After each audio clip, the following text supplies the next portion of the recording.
શ્રીમદ ભાગવત કથા 10મો સ્કંદ. પરીક્ષિતના પૂછવાથી સુખદેવજી તેમને કાલિયનાગની કથા કહે છે.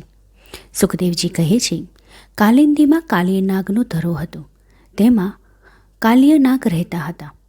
તેના ઝેરથી બધું જળ વિષયુક્ત બન્યું હતું, એટલે સુધી કે તેના ઉપરથી ઉડતા પંખી પણ વિષ જ્વાળાથી દાજીને તેમાં પડતા હતા.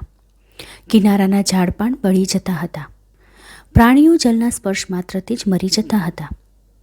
પ્રભુએ નિશ્ચય કર્યો કે આવા ત્રાસથી મારે સૌને નિર્ભય કરવા છે. કાલિયનાગ જે ધરામાં રહેતો તેની નિકટ આવી ગોવાળો સહિત તેઓ ગેંડી દડાની રમત રમવા લાગ્યા. રમતા રમતા દડો ધરામાં પડ્યો.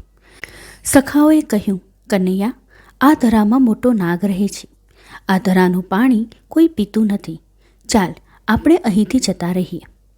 કૃષ્ણએ કહ્યું, હું દડો લઈ આવીશ.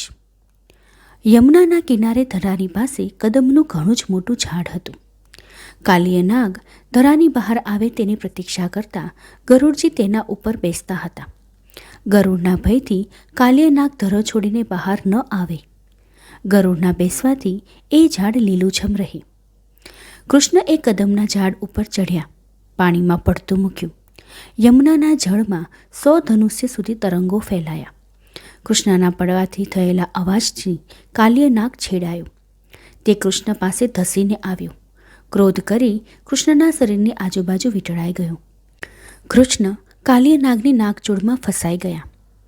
પ્રભુના સખાઓએ આ બંધન જોયું. તેમને ઘણું જ દુઃખ થયું. તેઓ મૂર્છિત થઈ ગયા. ગાયો ભાંભરડા દેવા લાગી. ચારે તરફ ઉત્પાતના ચિહ્નો દેખાવા લાગ્યા. વ્રજમાં રહેલા વ્રજવાસીઓ પણ ગભરાયા. ઉત્પાતની દિશામાં દોડીને આવ્યા.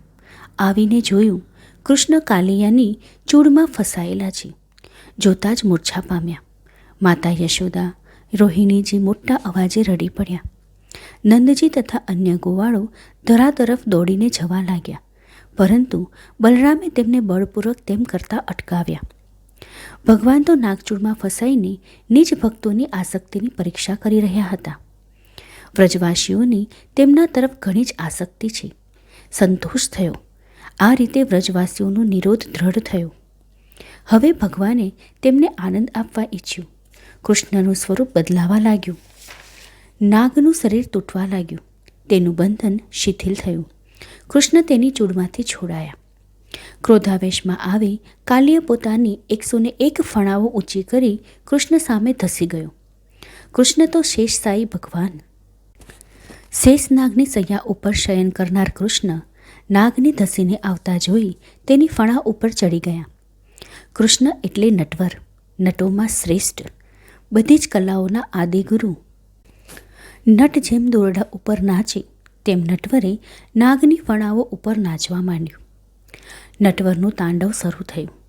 કાલિય જે ફણા ઊંચી કરે તેના ઉપર તાલબદ્ધ રીતે તેમના પગનો પ્રહાર પડે.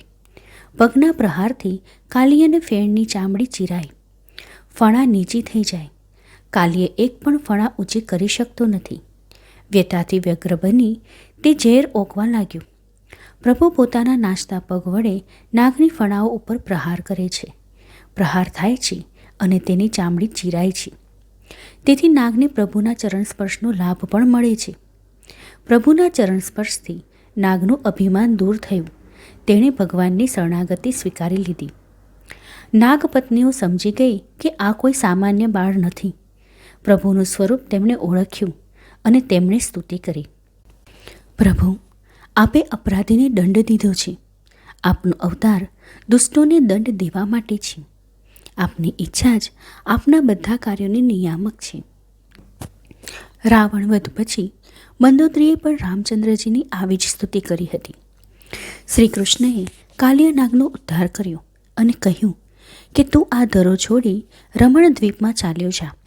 હવે તને ગરુડ નહીં સતાવે. તારી ફણાવો ઉપર મારા ચરણોનું નિશાન છે. કૃષ્ણે કાલિય ઉપર અનુગ્રહ કર્યો છે.